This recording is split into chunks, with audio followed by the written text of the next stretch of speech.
Hello, everyone, and welcome to another episode and a brand new season of the And She Looked Up podcast. As always, I'm your host, Melissa, and it wouldn't be a season opener of the show if my lovely friend and semi-regular co-host, Heather Travis, wasn't here. Hello, Heather. Hello, Melissa.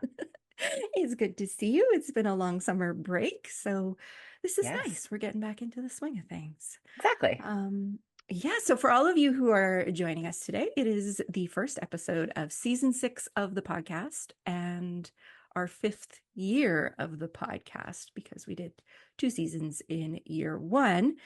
So, Wow. yeah, I know. Five years is a long time. Yeah, wow. Holy moly. So today we have a topic that I think is going to be pretty interesting for everyone. It's going to be one of those ones that kind of branches out across hmm inspiration, process, creative practice, all of that. hmm And it came out of a podcast that I listen to regularly called the Creative Pep Talk podcast with Andy J. Pizza. I just love saying his name, Andy That's J. awesome. I know. And as far as I know, that is his actual real name. So it is a podcast that I love to listen to whenever I am in a bit of a funk or a bit of creative block, or I'm just feeling really blah about my work or my ability to do work. We all have those hmm moments where we go through those Yep. periods where nothing is going too well. So hmm his show is the one that I always go to. He's an illustrator. He's also neurodiverse, so he comes at things from a different perspective, which I really Oh, appreciate. amazing. And this is an episode he did back in July, I think, or maybe June. hmm And if I was better prepared, I would have written the episode number down, but I will put it in the show notes for this episode so that everybody can go listen to it. But it was an episode on how to finish large scale projects when, we have those moments where we're powering through a really big project and all of a sudden you're just tired of it. You don't want to do it anymore. hmm You want to hmm move on to the next thing. I've heard other people call it finishing energy. Yep. Anyway, when I saw the title of this podcast, I had to tune in because I am super amazing at coming up with creative ideas and starting them. Yep. Not super amazing at finishing them. Finishing. So Yes. if this is you, this is a great episode to listen to because he has some really good tips on how he has been able to get through working on some larger scale projects. But one of the things he talked about in this episode that I thought was worth doing an entire episode on is how, as creatives, we have to remember that we get to create our creative process. And hmm that really struck me. He was talking about it from the perspective of switching up your process when you're stuck in a large project. hmm Sometimes you have to switch up the process depending on the type of task. And he talks about creative tasks, finishing tasks, those kinds of things, and how sometimes you have to switch up the way you do things in order to keep the energy flowing. And I thought this was really interesting, not just from a finishing perspective, but I think sometimes when we get into like a bit of a funk or a block or Yeah. whatever you want to call Block. it, Yep. um, so we don't know how to get ourselves out of it, for lack of a better term. And this episode just gave me so many thoughts on that as to how we could rejig our own creative hmm processes. Like, why is it we get stuck into these creative ruts where we think we need to do things a certain way, or we don't even question the way we're doing it because we've just always done it that way? Yeah. So before we dive in too much, I do just want to say I do think there's a place for a creative routine. Like I think a lot of us Yes. Oh gosh, need yes. that. Yes. You need to have your cup of tea, or you need to have your studio needs to be in a certain state of cleanliness, or Yep. whatever, before you can kind of get yourself into it. So I'm not saying we shouldn't have those creative routines at all. I'm just hmm saying I think sometimes there's a time and a place for Changing it up. consciously changing it up. Yeah. So you've did a huge project that kind of culminated in your first solo show last year. hmm But you were working on that project for about 2 years, I think, right? Yep. Yeah. Yes. It was a long So time. it was a long time. Yeah. I've got to imagine, I don't think we really talked about this when we did talk about Mm. you prepping for this show, but I have to think there must have been points in that process where you were like, is this ever going to end? Do I ever get to do something else? Like, Oh God, yes. Yes. Yes. And in fact, I would have ideas for other things and I would tackle like random, I would feel very, anybody who knows me or has listened for a long time, my love of spray paint and spray painting things, particularly as a distraction from like the general artistic creative process. I can distract myself with a can of spray paint very easily. That's the shiny thing I chase. And I would chase those shiny things just because literally I was like, I'm tapped out. I'm done. I'm ready to have the show. I need this. And I'm so grateful that I had a deadline that was long before the opening date. I had basically had a whole summer to just make sure that the stuff had hanging hardware. But everything had to be done. It had to be done. It had to be photographed. It had to be all of it in May before the exhibition opening in September. And so thank goodness for that deadline. One, deadlines are I think work really well for me. And that even if it's a self-imposed deadline, uh, but I was tapped out at like quite literally near the end. I was like, I'm fucking done. I'm done. I'm done. I'm done. I'm done. And even I kind of regretted waiting to write the stories. I had taken notes, but I regretted writing to write all of the stories for the picture book that I ended up publishing. I I regretted writing those at the end because I hope it's not obvious when people read it. But even writing it, I was like, I was really inspired for this. Okay, and I'm fucking done. Send. Next story. Like I kind of tapped out. I had envisioned long, winding, much more lyrical stories. When I envisioned the project, by the time I got to it, I was really quite over it. Yeah, Yeah. yeah. So, and I think that that happens, like Yeah. particularly for over such a long period of time. When I read about people who take like 5 years to pull something together, I'm absolutely bamboozled by the um, willingness to take such a deliberate pace and and and continue to march forward, knowing how far the finish line is. That is really impressive for me. I rush. I'm known to rush. Yeah, I think I don't, is it the Enneagram scale Mm, that people talk hmm. about? Like I've never done it, but I am like 100% sure I'd be a quick starter on that Yes. scale. I think that's the one where they have the quick starter. Cause yeah, I get ideas and I'm just like, gotta do it. Like let's start it. And if I'm in the middle of another project, um, it's not a good scene. No, 'Cause and I quite literally there will be things that like I there's a bunch we're recording this on video right now. There's a bunch behind me. They have their backs turned to me. They're in the corner thinking about their actions right now, and I might never come back to them. I'm over them. I tapped out. I couldn't figure it out. It wasn't looking the way I wanted it to look, and I think some people would plow through and continue to make it better. Maybe I give up too easily. I don't know. I don't know. Like yeah, to it's me, I don't know. Like if it's meant to be, it's meant to be. And if I can't express it the way I want to express it, then maybe it's just not meant to be expressed by me. Like yeah. sort of the way I feel about it. Do you know what I mean? Like, and it's not saying I don't have the talent or the skill.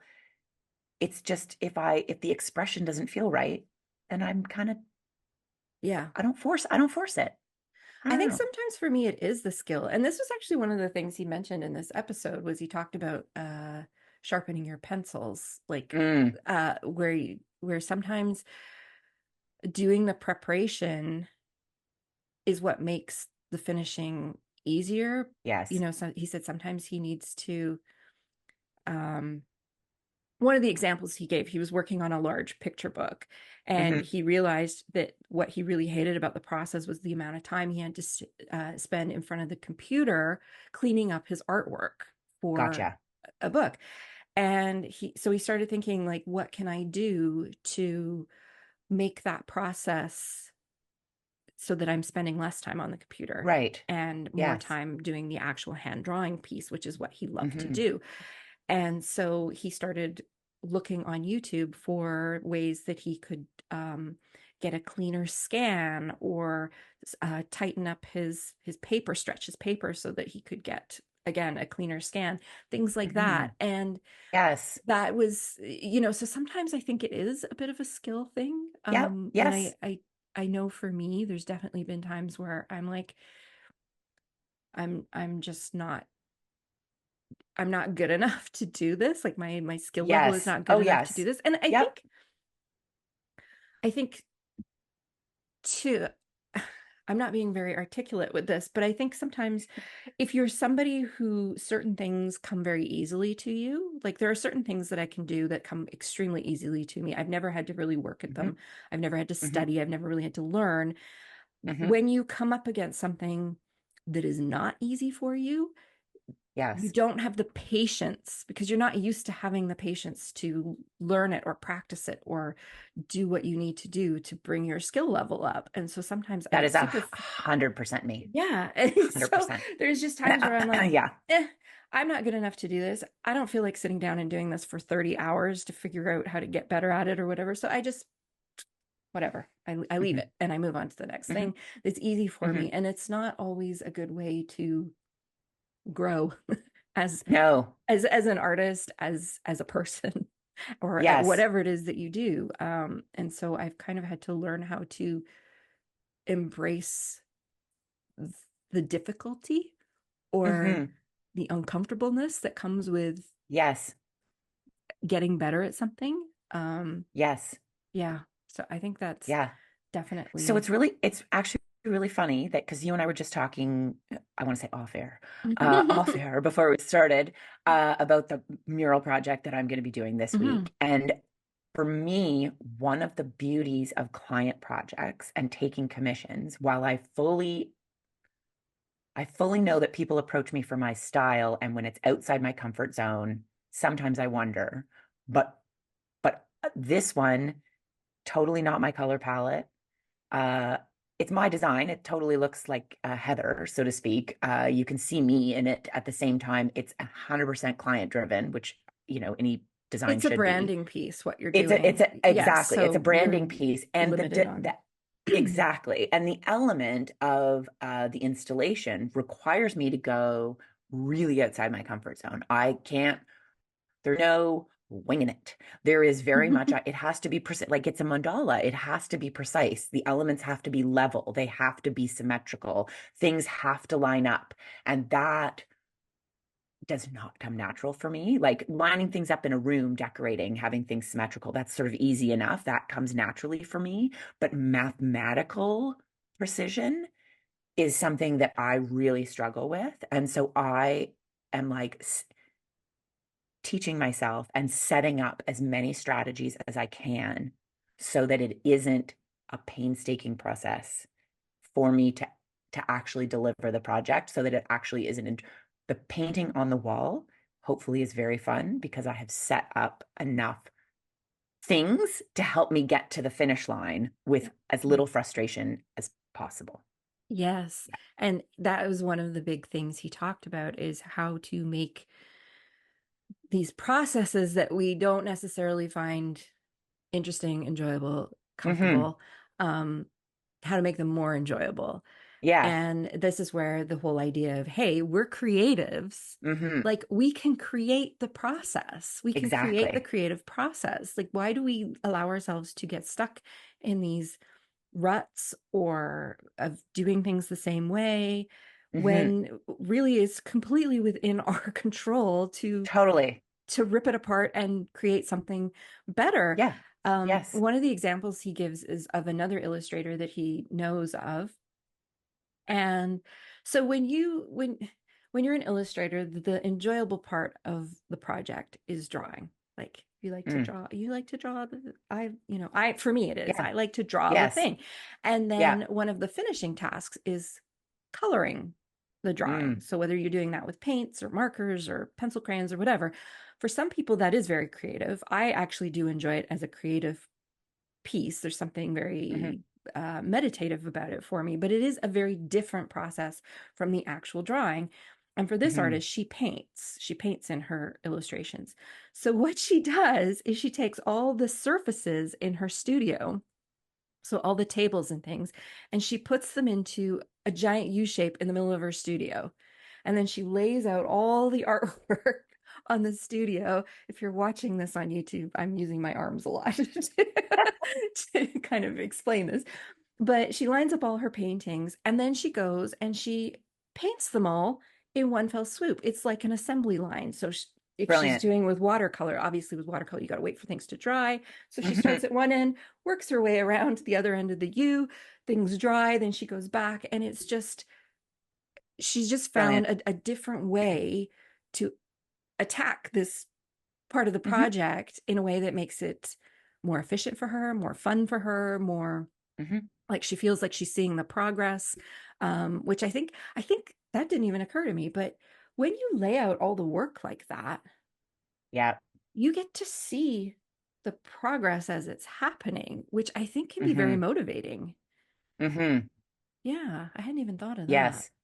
Yeah, That's that's and that's why for me murals, if they don't move quickly, so if I don't have, when you're painting a 20-foot wall, when you walk in at 7 o'clock in the morning and set your bucket down and go, okay, and you set things up and start putting the design down, if by lunchtime there isn't for me at least a first very clear coat of everything and it's like taking shape, like, mhm, what am I doing here? This is taking too long. And so to set things up, so whether it's a projector, having images, all the different things, having measurements, stencils pre-made, like I can spend 5 days prepping so that I save 2 hours the day of. I don't know. And to me, that's an efficient use of my time. Like making mhm. those stencils, doing all of those things so that it is as pain-free to do that installation. It's like just thinking through, it's like camping and like thinking through, do I have a thing to stir this with? No, I'm gonna have to find a stick at the campsite. Well, why don't I Yeah.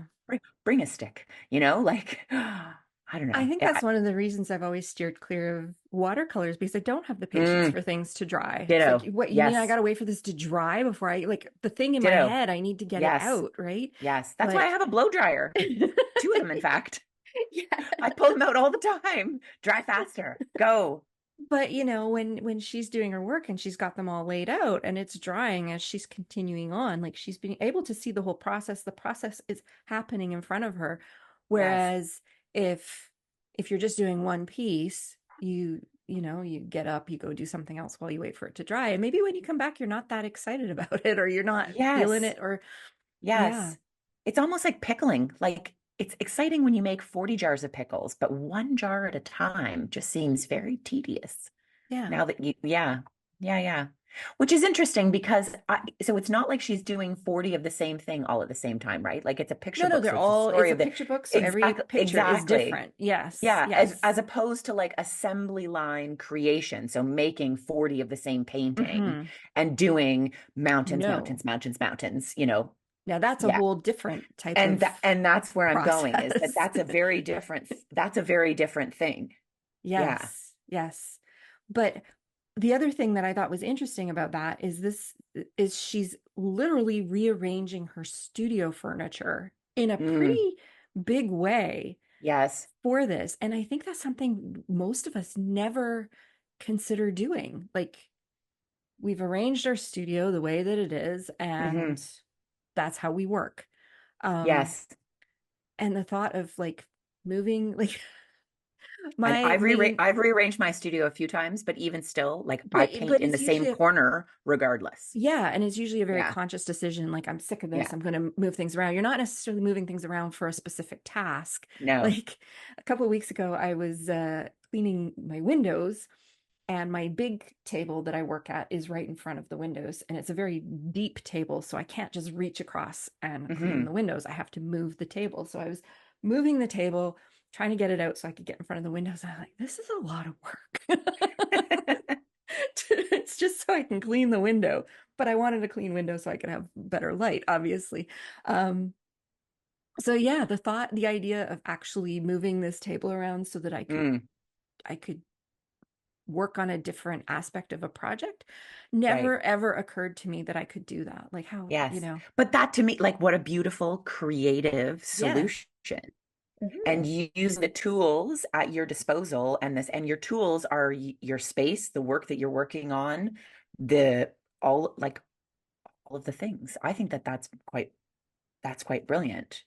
And interestingly, I tend to, this is a really, you and I, whenever we talk, I kind of feel like it's very serendipitous in the episodes that we're talking about. I'm like, I needed this in my life. It's like a tarot card that was pulled, and I'm like, dang, this is what I needed today.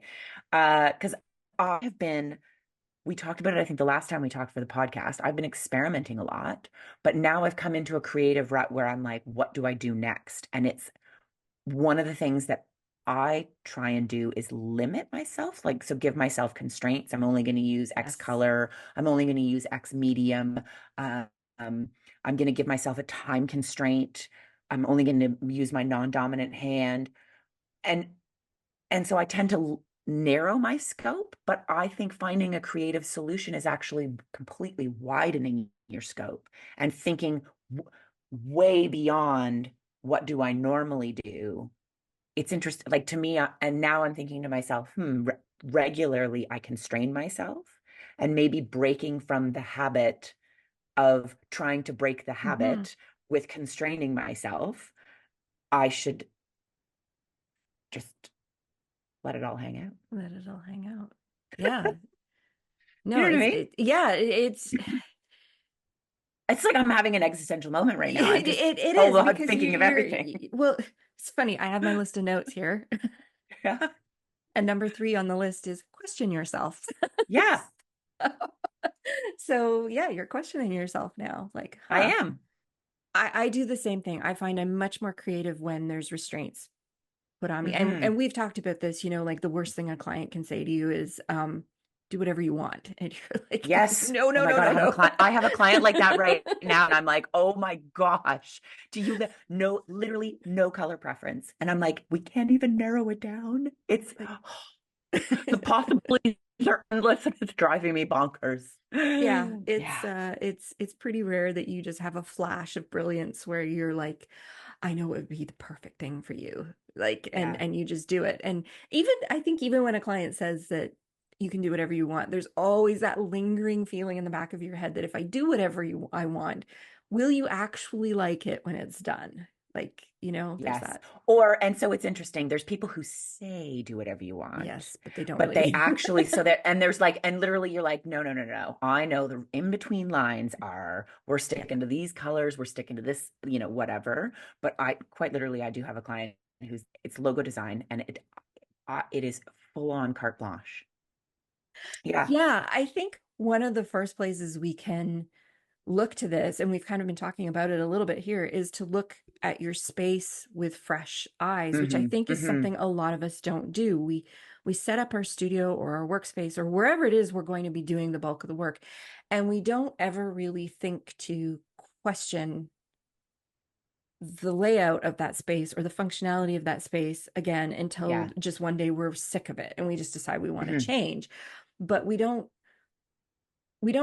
think about doing continuous tweaks or continue or big reshuffles like that one artist. Um, Hmm. and it's funny, I was thinking about this the other day as I was kind of prepping for this. I remember this one time my studio was in a different layout than it is today. And my business partner came over to help me. I think we were doing something that we had to physically put together. It might have been swag bags or something. So there Hmm. was a lot of physical movement and we were doing stuff with Hmm. our hands. And he had never been in my studio before. And he came in and he just sort of surveyed the room and he's like, "Where are you sitting?" And I just pointed to my desk that I normally work at. And he's like, Hmm. "Okay." And then he just kind of looked around, plopped himself down in a spot I would never have plopped myself down to work. Right. And we just started working and he was totally Hmm. content. And it was like when he walked into the room, he saw it in a completely different way than I did Totally. because he had never seen it Yes. before. So his brain was just kind of Yeah. like, calculating where's the best place for me to sit. And that's where he sat Hmm. and just kind of Yes. bumped himself down. And I think it's like that Febreze commercial where you go nose blind to your house, you know?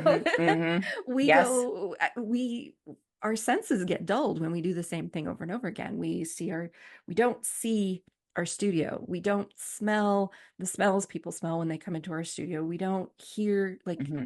there could be a background noise that we don't hear because we hear it every day. So we stopped registering it.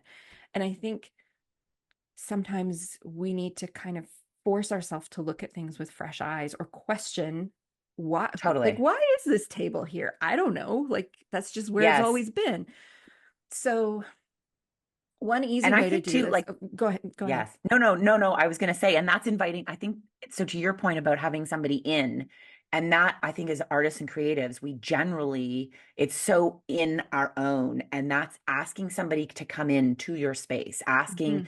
just saying, hey, I'm thinking of like, I need to do this. How do I, literally as you were talking, I was thinking, and it came up quite literally yesterday at lunch with a girlfriend. She introduced me to another friend as this is the person who, when I got divorced, helped me rearrange the house and love my house again. And it was literally got the house and the furniture. You're not going to, divorce is expensive. You're not going to buy all new things, right? And so, how do I make this space feel like my own and not the space that was just, the space that I made the exhibition or the space that I shared with this person? And just invited me in, and we threw spaghetti at the wall Yeah. and rearranged the whole space. And we had so much fun doing it. It was a great time. And the space is now more functional. And so it's just inviting somebody in. And the willingness, I think the willingness the willingness to invite somebody in and then the willingness to experiment. Because Mhm. quite literally you could rearrange the whole room and say, you know what? It doesn't work. We have to, the desk only works in this spot. It doesn't Yeah. work to have Yeah. all my tables in the center of the room. I don't have the room. Like it just doesn't work. And that's, I think the willingness to explore that is even that, I think that's a healthy part of the creative process. No, Yeah. I totally agree. Hmm. Yeah, I think it is. And I think it can be it can be hard to kind of see things with fresh eyes, like you Mm. said, when we walk into the same space every day, or we head to the same part of the house every day, or whatever, wherever it is that you work. Yeah. um and so, yes, inviting, I think often for a lot of us, our studios or our studio space is kind of sacrosanct. It's like, this is Yes. my Yes. space, stay out of Yes. it, right? Yes. It's where I go to. Hmm. That Seinfeld episode is where I go to Yes. stay with Yes. all of my toys. Yes. It's my Yes. home, Elaine. It's my Oh, home. honestly, I mean, we know that Brian has a little tiny square of this, and when he, like, literally, when he veers an inch out of that space, I'm like, what What are are you you doing? doing? Yeah, what are you doing? Don't do that. You're out of your allocated zone. Mm-mm. But I think having somebody come into the space, just, like, hey, this is my studio, or what do you think? Or something Hmm. like that can help. I think also a great time to maybe do this is if you go on vacation, when you come back Yeah. and you go into your studio for that first time, instead of just rushing in to get back to Yes. work, walk in with fresh eyes and, like, look at the space and be like, huh, I Uh-huh. never noticed that light doesn't really sit where I need it to sit. Or Yeah. why is this huge stack of boxes here? Like, it's been there for eons. Why is it Hmm. there? Like, Yes. how can I get rid of her? How can I move it? Or, Yeah. things like that. And so I think we're at the beginning of September here. So for those of you who've maybe been away, now's a good time to maybe have that moment. I think also doing a deep clean Yes. is where, I and just I just did it. It's so gratifying. Like a it's, clean slate. yes. And it is where you start to question why you do things, because you're clean, you got to clean it. And you're like, why is this here? It just collects Hmm. dust. Like, what am I Hmm. doing? I think, and this is a great time to do a deep clean because, there's something about, for me, September and back to school, even though I Yep. haven't been to school in a very long time, it's still a new start, I guess. To me, it's more of Yes. a new year than the new year. 100%. So, Yes. what better time to embrace that than to do a deep clean of your workstation or your workspace or Hmm. wherever it is that you hang out when you're working? And it's also great to do as we're getting ready to prep for the holidays, right? So, it's nice to just, you're going to be really busy, and you know that as you're getting ready to do markets and get stuff out there and shipping stuff. You're not going to have time to clean every day. So do a Yes. deep clean now, get things organized, and then you can carry on. Um, and and if you're going to do the deep clean, that's the time to sit there and question, like, Oh, yeah, totally. And why am that's I? also, I mean, I just did a deep clean. I found so many, I mean, honestly, I'm a little bamboozled. I forgot about them. But I mean, maybe it's because I have a hoarding problem and a thrifting problem, but that's not for today's discussion. But Um, where, but I think part of where a hoarding thing comes from is just not being able to see, like, you just become acclimatized yeah, to the piles of yes. stuff. And so quite literally, I had a pile of empty frames. I also then found a bunch of prints that I forgot that I had made. And so I framed, they're all hanging over there. I have a boatload of framed prints now, and I'm going to be moving forward with having a big sale, another studio sale.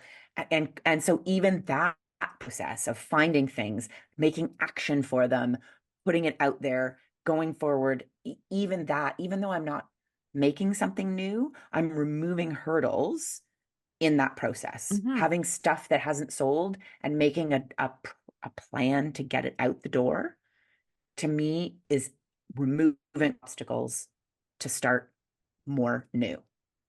Yeah, I mean, we Yeah. all know how we feel after we do a deep clean. It's just Mm, like, your yeah. brain, or maybe not everyone feels like this, but my brain just feels like it can Oh, do stuff now, yeah. like because it's not processing this Yeah. Yes. mess in the background, right? Like it's like 100%. that part that's off my plate now. We can focus on something else. So I do, yeah, a deep clean is a great way to. Hmm.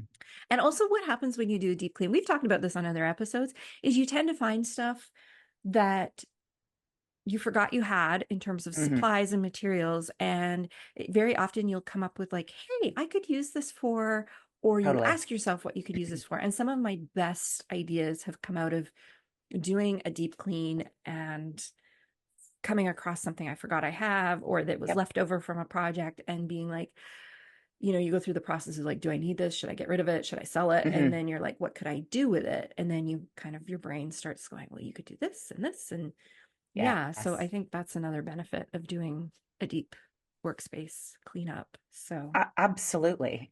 And for me too, that deep clean, like I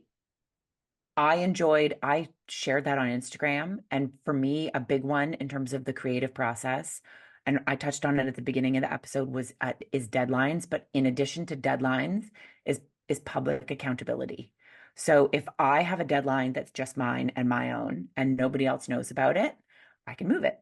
is it Because really a deadline? is it really a deadline if it just exists in my brain? That's right. But if I am accountable to Instagram people, to people I send an email newsletter to, if I am accountable to even just a peer group, so not a public, not your Instagram, not your fans, maybe it quite literally is just that person. It could be your mom, it could be your BFF. Like, who's that person that checks in with you and says, hey, how's that big project you're working on going?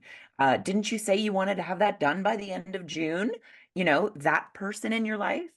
Um, I I think that one for me is a big one, and that's part of that inviting people in. So bringing Mhm. people into the studio, saying, "How's this working?" Or even pitching a concept. Like, I've been creating a lot of experimental stuff, and I've had some really interesting conversations with people, just saying, hey, like, floating this. Hey, I've been experimenting with this. Do you think there's an opportunity for that? Do you think, and having those conversations, particularly with people who aren't fellow creatives, so just a random person, um, has been really valuable for me. And I think just opening yourself up to, because sometimes people say, "Oh, that's a shit idea," and honestly, in my brain, I'm like, "Well, okay, I still think it's a good idea." And so it doesn't like it. And so you want other people's opinions just to think about, but not because it's gonna.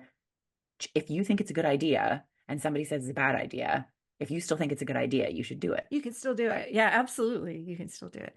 But you just Yeah. brought up a good point. This was way further down on my list, but it was on my list. Okay. This is so funny because Heather and I don't really chat too much about what we're going to talk about in an episode. We kind of both bring our ideas, and then it's always interesting to see how closely aligned what we come up with. And the other Hmm. interesting thing is Heather did not listen to the episode. that gave me this idea.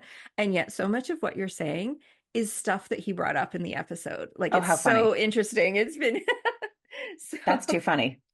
it is.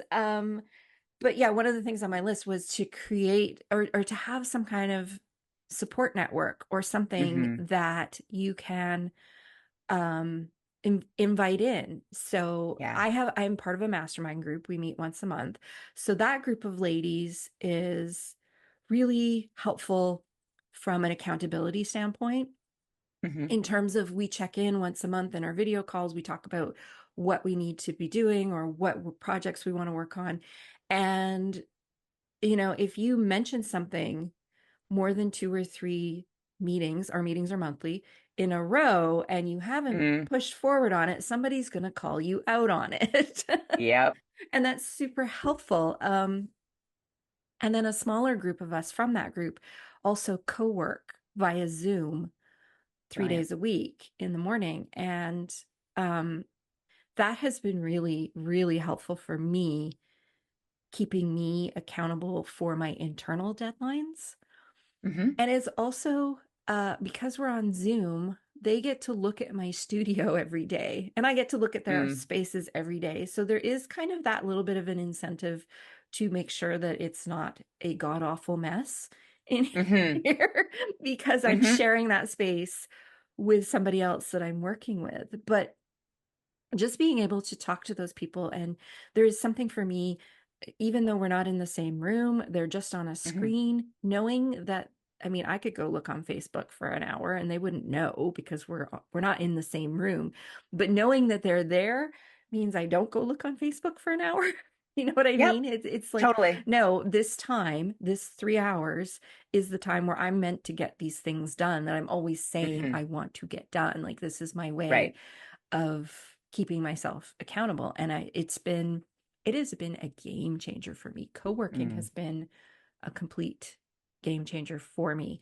And yeah, all the women in this group, we are all self-employed, small businesses. We are all within a certain niche, but we all do very different Hmm. things in that niche. Right. So, very different businesses, which is also nice because just being able to bounce ideas off of somebody who who's in who understands where you're at because you're all in the same niche, Hmm. but who does a very different thing from you, so their Hmm. process is very different from yours. Having them be able to look at what you're doing and saying, well, maybe you could try doing what I do, and sort of extrapolating that for what you do. And that Right. can be really, because I think very often we get into, like, you're a graphic designer, you talk to other graphic designers, and by you're a graphic designer, I mean I'm a graphic designer, not Heather. Hmm. Hmm. Hmm. You you talk to other graphic designers and you get into graphic design world with your graphic design blinders on, and you don't see outside of that. And to have somebody Hmm. who's in a different who does something completely different to come in and say, well, why don't you just do this? And for you Oh, to go, totally. oh, but that's not what all the other graphic designers do. And then you realize how silly that was. Absolutely. And I see it all the Absolutely. time. I most of my clients that I work with are content creators, and Mm. they have a very, and because I used to be a content creator, I recognize their blinders almost immediately. But it's so interesting to see how completely narrow they can get into this, like, yeah, very narrow set.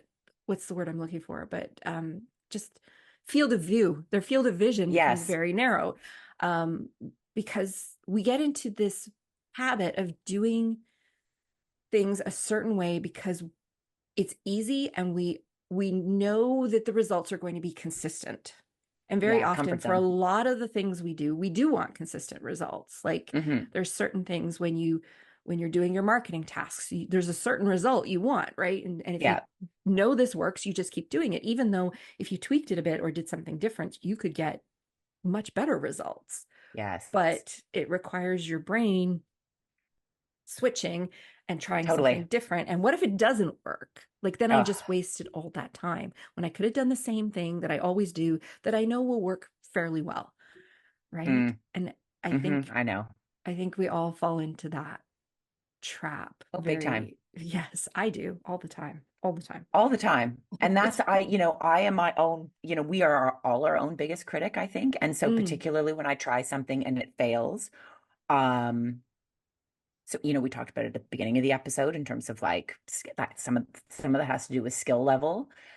Sometimes it's just lack of patience. Sometimes I give myself too tight of a time constraint. So I'm trying to get something done in half a day that really, Heather, like this is a full day project. Like, who are you kidding yourself that mhm. this is a half day project? And so sometimes, and again, it's removing the obstacles. And so sometimes my own expectations are my obstacle.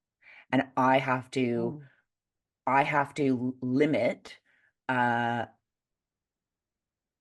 I guess it's not a reality check. It really isn't, but it's literally just being like, I guess it is a reality check, but it's more just being setting your own expectations and just thinking things through in like a really practical manner. I think sometimes that's my problem is that the creative process is so exciting and so energizing that you look to the finish line as opposed to just thinking things through in like a very structured way.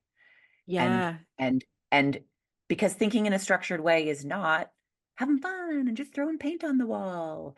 When you yeah, have to allocate every ounce of paint and the wall space and the time that you're at the wall space and you know yeah. yeah, Yeah, you sometimes said something. the boring things they overwhelm.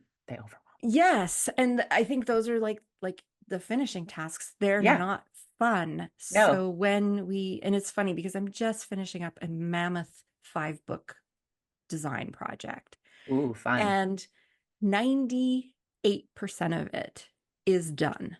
Mm-hmm. And the stuff that's not done is these niggly little tasks that have nothing to do with designing or creating. They're Mm-hmm. just Mm-hmm. niggly little tasks like, Mm-hmm. you know, It's like filing your taxes. You just yeah, got to it's do it. just putting in some little bits of text that are missing and just a few just odds and ends. And it's like Hmm. it's taking me forever to do them Right. because they're not interesting. And I Yep. am so done with this project. It's been a huge project. I'm done with it. I want to move on. Hmm. I loved the project. It was super fun and I got to Hmm. do some really cool design stuff in it. But that part of the project is done now, and I don't really want to copy and paste some text. Do you know what Hmm. I Hmm. mean? Yep. And so it's interesting, my exhibition, like in terms of, I was tapped out of the creative process long before we even mounted the exhibition. Mhm. When the exhibition was going, I was so excited to talk about the artwork. Even when the exhibition finished, I had open houses, I welcomed people in, was delighted to talk about the artwork. Now, the stuff that hasn't sold is leaning in a pile against the side of my studio. And the thought of marketing it and talking about it again and again until it sells, Mhm. I am tapped out. Yeah. And so I'm actually at the process of figuring out what pieces mean enough to me to not paint over, and Mhm. what pieces am I just going to paint over because I am so done with it that Mhm. this is now time for new. And it Yeah. hasn't sold. And that doesn't mean that the artwork isn't valid. Doesn't mean that. Doesn't mean that there wasn't an audience. It just means in the timeline that I had, which is probably rushed, uh, I'm over it. And Yeah. it's sort of like, yeah. Yeah. Yeah. Um, and this is where one of the things I had on my list was, getting help for some of Mm, those monotonous yeah. tasks. Like I just got a new bookkeeper. She deals with all that stuff that I is not creative. Like, come on, it's just not. It's If it is creative bookkeeping, then we well, might that's a have some different problems with that's the a different CRA a little bit later. it's not creative. I don't like doing it. I put Mm, it off because I don't like doing it. So then it hmm. turns into this mammoth task that I have to tackle at tax time because Hmm. I put it off. And Yes. then so now she does it. I just brought my old assistant over from Food Bloggers of Canada. She's just starting to help me out with the podcast and doing some of the social media Amazing. marketing for it because I don't particularly enjoy that aspect of it. Um, and so, she's helping me with that. And Yep. so and we're not always in the position to bring somebody on to help us, Hmm. but, like Valentina, she's just doing 4 to 5 hours a month for me. It's not, Yep. But that it, 4 to 5 hours is removing a huge obstacle from you and it's allowing you to actually do the other it's things. not the 4 to 5 hours. Yeah. It's the mental space she's Yes, taking, she's giving me exactly. back in my brain. Yeah, And for what I'm paying her, that is worth it to me. Same with my totally. bookkeeper. It's Yep. like it is so worth it to not have that in my brain. Hmm. Um, and I think this is something too that we often think I can't afford that. And and maybe you can't, but very often I think what we're saying is I can't afford somebody full time, or I Yeah. can't afford to pay somebody 30 hours a month. You don't need to pay somebody 30 hours a month. You can pay them for a couple of hours a month or an Hmm. hour a week or whatever. If Hmm. it's like, maybe having somebody come in to clean your house for every 2 weeks. That's a Yep. couple of hours every a week, a couple of hours per session. Hmm. And it just makes it so when you leave your studio space, you Yep. can reintegrate back into your daily life without Totally. worrying about all this other stuff. So, and you can get creative with what you get people to help you with. Like it Hmm. doesn't have to be a cleaner, it doesn't have to be a bookkeeper. Maybe it's somebody who comes in for an hour a day to hang out with your kids, or um yeah, I don't know. Think about And where where the challenges are with your time and see hmm if you could bring somebody in to help you. and I would say too, and this is again, this is just speaking from complete personal experience. I have started integrating new practices into I can't believe I'm going to use this word, self-care routine. But I have been experimenting with different things like meditation and light therapy and a bunch of other things, and inviting new, and so thinking outside of the box, thinking outside of the Heather comfort zone, allowing myself to expand my brain in other areas has allowed me to, like, I've had lots of creative ideas as a result of the things that I've been doing. And if I hadn't done those things, would I have had those creative ideas? Probably Yeah. not. And so it doesn't necessarily have to be within the creative process or even within boundaries of your studio, reorganizing your supplies, trying new things, constraints, opening yourself up. Perhaps it's opening yourself up in other ways, like participating in a new community, joining a mastermind group, uh, hiring somebody, or trying a new form of exercise, therapy. I don't know, maybe you enjoy going to Starbucks and you never do it but it's a treat. And maybe you say to yourself, you know what, I'm going to go to Starbucks once a week for the next month as a really lovely treat. And I'm going to enjoy the decadence of sitting there and see what that hour in that space does to me. Maybe that's the way you let Yeah. loose, Um, right? yeah, I had two variations of that on my list. One was one was different spaces for different Yep. things. And I think I don't do this so much anymore because this was in my previous business, and it's not a thing that I feel I need to do in my current Hmm. business. But one of the things I used to do was go work at the coffee shop down the street from me for a few hours, a couple of times a week during the day when I knew Hmm. it wouldn't be particularly busy. Hmm. So I would avoid things like after school or really early in the Right. morning or those kinds of things. But those times where it's not as busy. And I would do stuff like answer emails, or if I needed to write content, I would write content during that time because there was just something about removing myself to a different Hmm. space. Absolutely. Kitty corner to that is our local library. And so I would often go work in the library too. There was just something about moving to a very different space. The library was a very different Totally. space from the coffee shop, but there was a different ambience around you. Like in a coffee shop, it's bustling. There's people, there's music, people are laughing, talking, and that can trigger Hmm. certain kinds of energy to help you do certain kinds of work. And then going to the library, very, very different. It's quiet, it's peaceful. There's still a lot of people around, but Hmm. it's just got a different vibe to it. And that is very helpful for me with other types of tasks. Yeah. Um, Sometimes it might just be getting up and moving to a different part of your house. Like Hmm. go work at the dining room table instead of in your Yep. office or or, Yep. um, and that got me thinking, like, if you are somebody who, let's say, I have a friend who makes jewelry and she does a lot of it Hmm. on the couch because then she can watch TV, but she's on Hmm. her couch. It's not super comfy. Hmm. Hmm. So maybe if that's you, what about setting up a space in your actual work area? Hmm. And instead of the TV, maybe you set up your tablet so that you can watch Netflix while you're working, but you're in a better Right. space for your ergonomically. Yeah. All Yeah. your tools are around you. You don't have to worry about Hmm. spilling your bits and pieces on the couch and then having to go through the couch cushions trying to find them Yep. all. So, what could you implement in your space that would make it a more welcoming place to work on certain tasks? Mm. And maybe it is something as simple as setting up an iPad so that you can watch Yep. TV shows instead of having to be in front of the television? Or do Yep. you have a good sound system in your workspace? Like if you're a Oh, person I who do. makes Yes. music, right? Could you, um, you know, Yep. I know one person who got herself a really, really good pair of Bluetooth headphones, not the Mm. in earbuds, but like the Yep. big, headphones, Bluetooth, so that she could blast her music while she's printing her stickers. And she has multiple Hmm. Cricut machines, so she's printing a lot of stickers.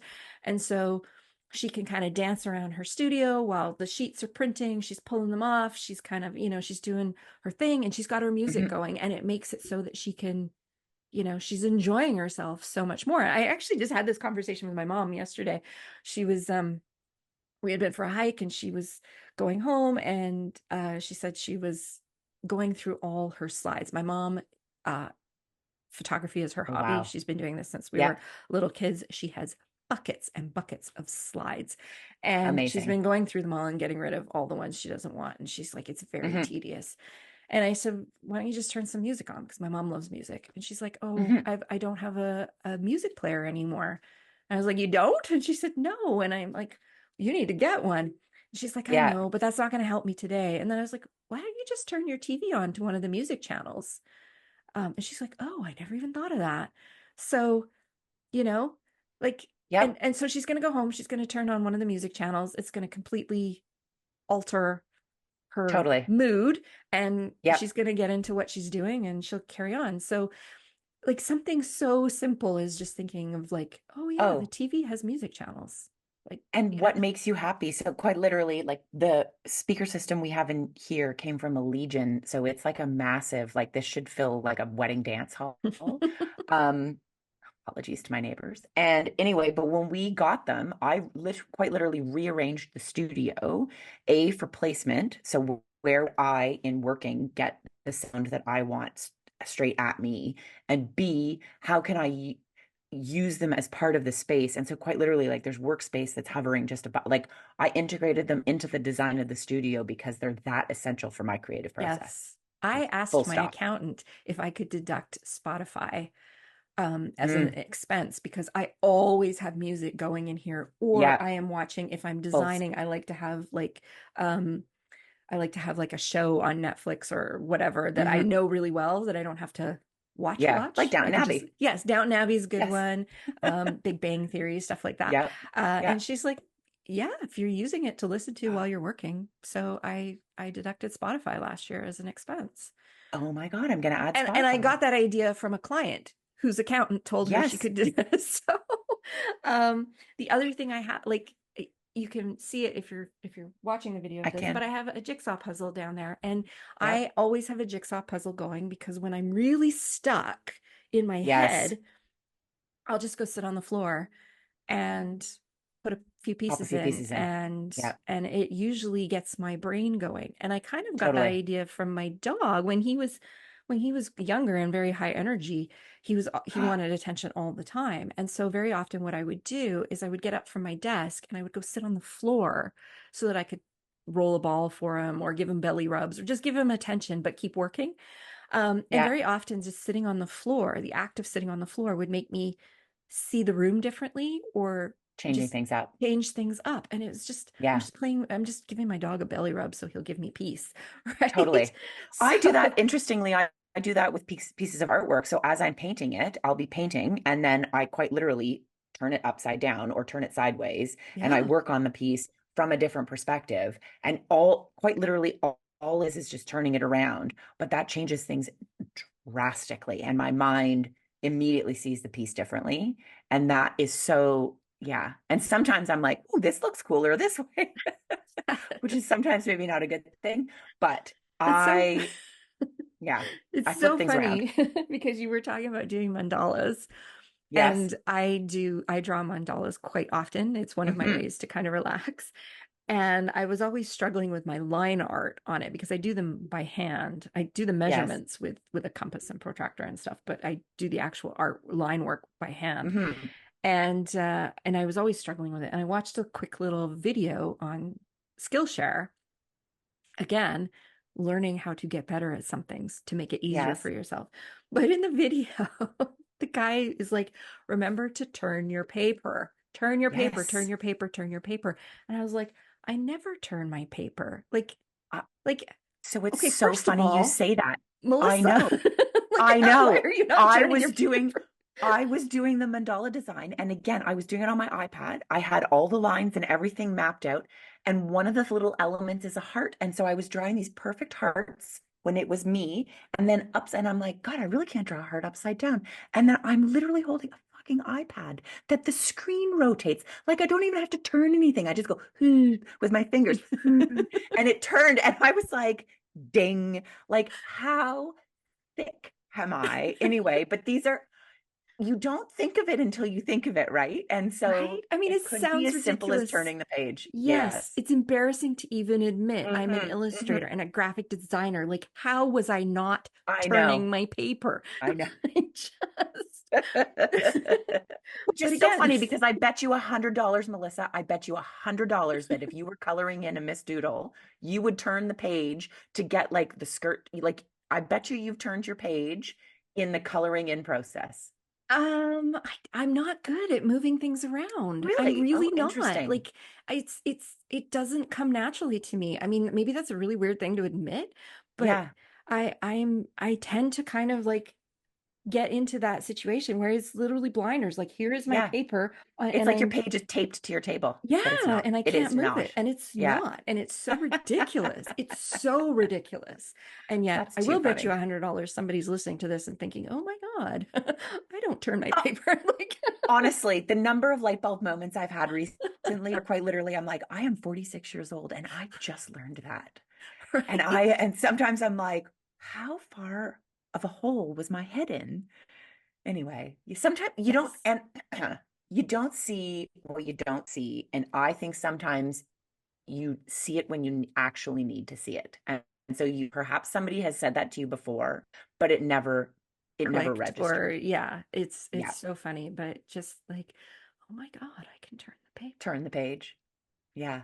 paper. What we need is the do you remember those books that we read as a kid and it was like when the record made the sound or the tape made the sound but in my gen your gen the record made a sound and it was It the was sound to turn the turn the page on the page. book. Yeah, yeah, Yeah. yeah. Anyway, that's we need that sound. Ding, turn the page. So funny. That's simple. Anyway, the other thing you mentioned was trying something new, Mm, which I also had on my list.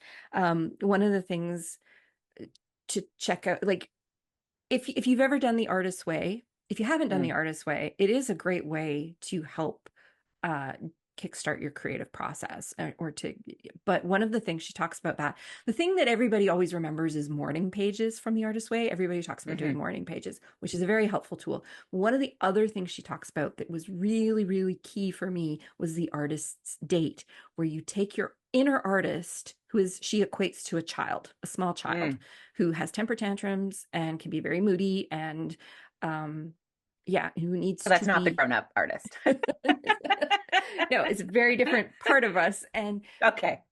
she's like, you need to take that inner child, that inner artist, on a date once a week where you go out and you do something that is just meant to nurture that inner Mm, artist. And it could be it doesn't have to be big and fancy. It could be something super small. It could just be like a walk in an area that you've never been to before. It could be Mhm. going to an art gallery. An art gallery is one that always works for me. Another one that works Me for me too. is taking public transit. It sounds so weird, but just plopping down on a Oh bus no. and looking out Hmm. the window. Yeah, it was So whenever, for me, it's a meal in a restaurant by myself. And it's yeah, so it's same thing as public transit, like just literally sitting there and people watching. It is people so watching. glorious. Yeah. I will often go to my local community garden and I will just Mm, walk around and take pictures of the flowers hmm. for later because I just like Hmm. looking at how Mother Yep. Nature creates So color cool. combos. Yep. Um, yeah, there's so many different things you could do. It could just be going for a picnic on your own in a place you've Totally. never been. Just, Yep. take a water bottle, a sandwich, and sit on a rock somewhere and just watch what happens around you. On this same podcast, the Creative Pep Talk podcast, he had an illustrator on who had done a really interesting project where she was capturing the small critters of her local area. And I can't Cool. remember what the name of the book was, but one of the things she had to do was to go out and find them all so she could Mm, draw them. And so she mm. would go to these random places and just sit herself down and wait for all these little critters to come to her. So we're not talking like squirrels and things. We're talking like bugs, basically, little Oh, wow. bugs, Okay. snakes, Yeah. and stuff. And in one instance, she went to this kind of empty lot that was near an apartment building, that because she just didn't really have anywhere else to go at that point. Hmm. And she's like, you wouldn't think there would be anything in an empty lot, but there was a little bit of a pond or something. I might be getting this wrong. It's been a while since I listened to the episode. But there's a little bit of a pond or something, and she just kind of sat down next to it, and then she started to notice like there was little water bugs in the pond, and there was little, critters coming around, and Hmm. anywhere she went, she would, if she sat down long enough and paid attention to her surroundings, they would reveal themselves to her. And I Hmm. think there's a lesson in that, is that sometimes we're in such a Absolutely. rush or we dismiss something because it looks boring or mundane. Whereas if we Hmm. just sat with it for a few minutes, it would start to reveal its secrets, whether it's little critters, Totally. whether it's noises, whether it's Yeah. changes in the light. So Hmm. that could be an artist state. And it's Hmm. doing those kinds of new things that can really shake things up for us. But we Up. have to consciously make the decision to do them. Yes. Yes. Yes. Big time. And for me, those things have to involve the senses, multiple senses for me. Mhm. So I like sound is a big one, music in my studio, uh, the feeling. And so funny enough, sometimes for me, even just shaking things up, I turn the music up ridiculously loud, and dance quite literally because no one is watching. I'm sure I look like a crazy person, don't care at all, Mhm. feels fantastic. And it is an incredibly cathartic, like delightful. And Yeah. I, like Taylor Swift, I shake it off. But literally, like I just wow. And I'm like, and I'm back. She's back. Let's go. And it's not, yeah. I think sometimes it's just that simple. Like it's Yeah. just you Sometimes just have to. one of my go-tos is 25 jumping jacks. Mm, Like hmm. sometimes that is all I need, is just like get up, do Yeah. 25 jumping jacks and sit back down again. And it just gets the Yeah. blood flowing, and Totally. or making a cup of tea is another one. There's something Hmm. very methodical about making a cup of tea, and you Hmm. can't rush it. The You kettle can't rush boils it. when the kettle boils. You can't make it boil Correct. faster, right? Yes. And So it doesn't come like the tea doesn't come out of the tea bag any faster. You can squeeze it all you want. It just, no, it's yeah, you have to let yeah. it sit. So something super simple as that. Hmm. Um, the last one I had on my list that I wanted to mention was time. And this Mm, is one that I've been paying more attention to recently. Um, we this is so interesting because once you become self-employed, you can work whenever you want to work. hmm. And yet we all tend to slide into a rut of Mm, working very often the same hours we worked when we had a hmm. job. Um, Hmm. and we just do that because that's when we work. But Hmm. but are those necessarily the best hours for you to work? Particularly for you. Yeah. Or anyone? And like, are you a morning Yeah. person? Are you a night owl? Um, Yeah, one of the things I've noticed recently is that I used to have a very hard and fast rule that I always took one full day off on the weekend. No Mm, work. Didn't matter which day it was, Saturday, Sunday, but no work, just away from screens. And that was when I was coming out of a very bad episode of burnout.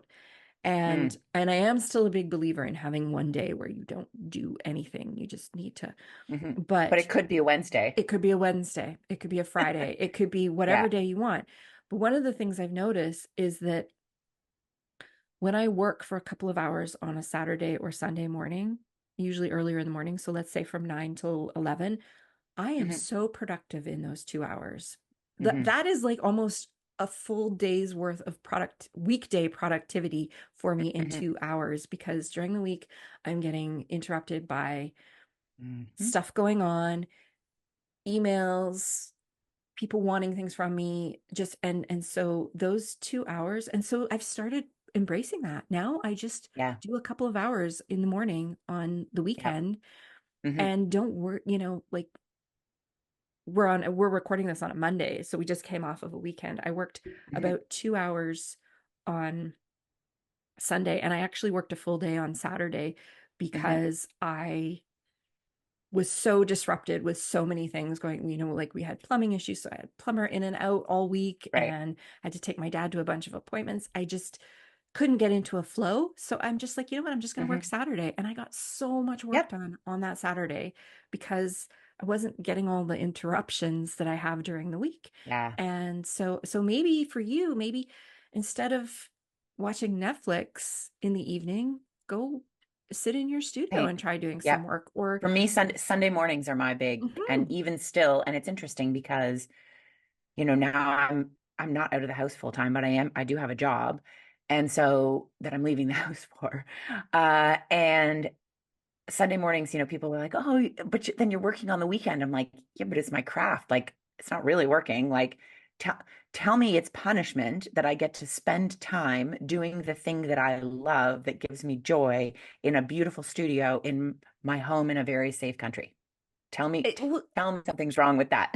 Like, if you're doing, for a lot of us, creating is what we love to yeah, do. So if you yeah, get to do that uninterrupted for a full correct. 3 hours on a Sunday morning, that could be very joyful for you, It is. right? And so if it Yes. is, what's wrong with that?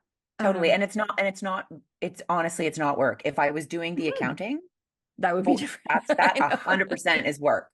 That 100% is work. But painting and even cleaning my studio, like I spent 5 hours last weekend cleaning my studio. That was a glorious 5 hours. Yeah. I found things, I had ideas, I had music going. I had a great time in my studio by Yeah. myself. And loved every single second of it. Yeah. Didn't I in fact skipped lunch because which is shocking that I forgot about food. But I was just having a great time, and I honestly didn't think that the time was passing as fast as it did, and it did. And Yeah. yay me, yay Yep. me. So Absolutely. uh, So, um, yeah, I think that probably to wrap this all up, the mm, thing to really think about is all the places where you find yourself doing the same thing over and over again because yeah, because that's how I do it. yeah, There's nothing wrong with having routine. hmm, I can't start something new in my studio without a hot cup of tea and a very clean desktop. Like those right, two things I need to have. yeah, That signals creating to me. hmm, It could be very different for somebody else, uh, but I am so bad at falling into ruts of how I do things without giving it a moment's thought as to why I'm doing it that way, or if there's a better way yeah, to do it. And so I'm trying now to make a very conscious effort to, if something isn't sitting right with me, like if I'm not enjoying what I'm mm, doing, or if the task is just something I'm putting off, like why? Why am I hmm, putting off? What could I do to make the process more enjoyable? And sometimes it is yeah, something as simple as turning on some music. Sometimes maybe it means I need to get up and move to a different room, or hmm, maybe I just need to go for a walk. Sometimes that's all it yep, is, right? yep, Yeah. yes. And for me, like and again, I'm going back to that, but it's preparation and what obstacles can I Hmm. remove from myself Yes. so that, and so part of that is a clean studio.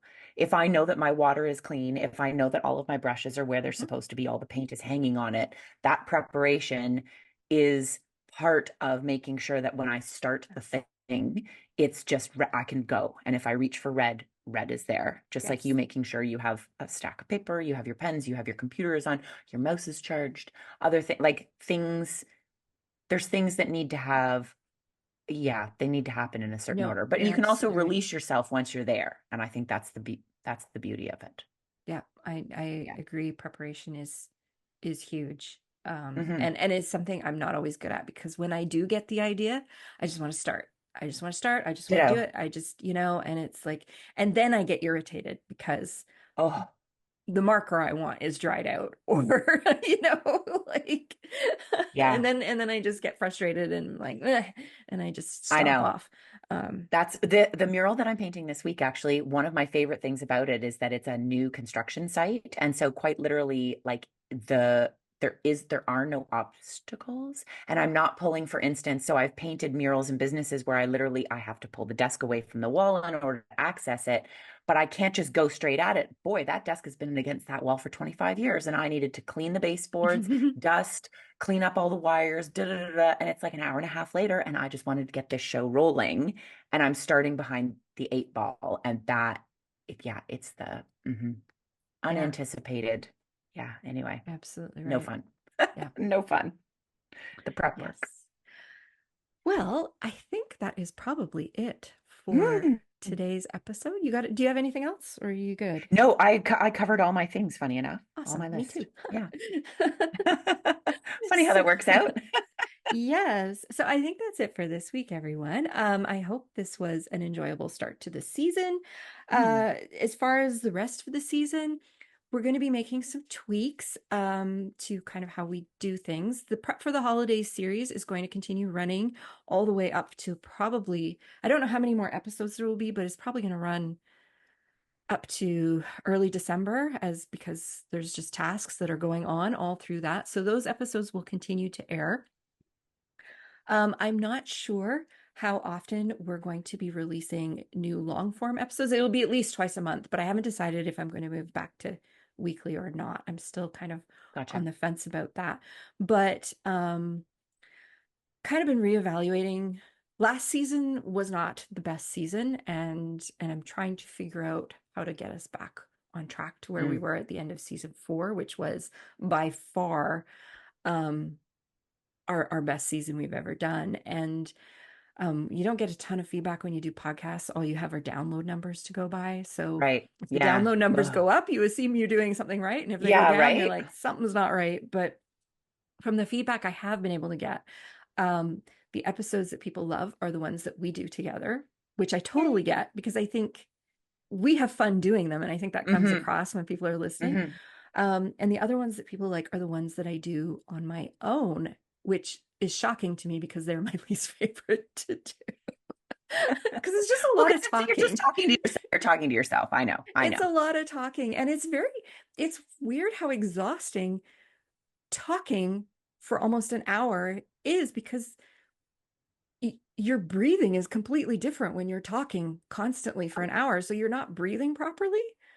That's People very talk about physically it. So exhausting. when I do shart, it's literally shart is like 20 minutes, and people are like, "Oh, that's it. It was so short." I'm like, "But it was 20 minutes of me staring at me, talking to me, Yeah. hoping that you guys were there." Yes. Like And it's kind of yeah. I'm like by 20 minutes, I've talked to myself enough.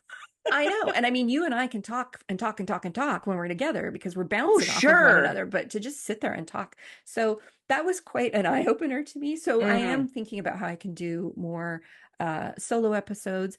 There's still going to be guest episodes, but I am definitely going to be working very hard to bring on guests that I feel are a good fit. I think that Hmm. what people Hmm. really wanted from a guest is they want to hear firsthand from other creatives and Right. their business journeys as Yeah. much as their creative journey. And those are the episodes that always do really well.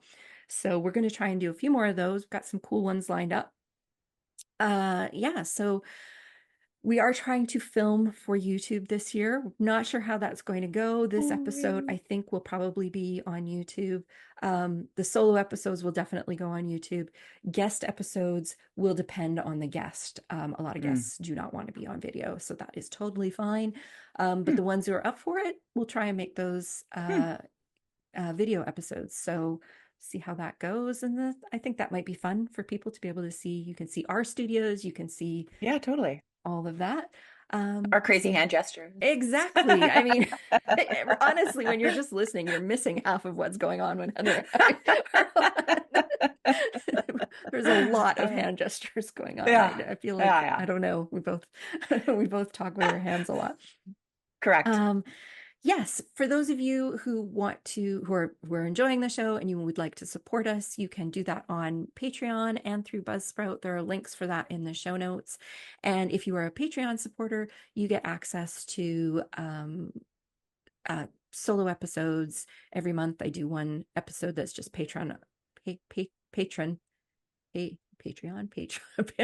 is Yep. patron specific every month, and you can sign up for that at any time. You get access to all the back episodes that I do for Patreon. You can even sign up for 1 month, listen to all the back episodes, and then unsubscribe and sign up again in a year's time to listen to the rest. But it is Right. a great way to support the show. It does cost money to produce the show, and I don't run ads or anything like that. So this helps to offset some of the costs that go with creating the podcast. So I think that's it for this week. And we will see you all again in another 2 weeks. It will be a solo episode, the next one, and Heather will be back. She'll be back once a month, or as many times as she wants to Mhm. come. She's always welcome, but she'll be back at least once a month for the rest of the season. Absolutely. And if you have any suggestions for things you'd like us to tackle, you can drop us a note at andshелookedup@gmail.com, or you can send us a DM through our Instagram account at andshелookedup. Or you can leave a comment. If you're watching on YouTube, please leave a comment in the Hmm. comment section for the video. I will 100% respond, and we love to hear from you. So Hmm. that is it for this week. Heather, thank you very much for being here. It Thank you very was much. nice. It was nice to get we haven't seen each other all summer, so this was fun I for us know. to get It's to very do this nice. today. Yes, and we will be back shortly. Talk to you all then. Toodles. Bye.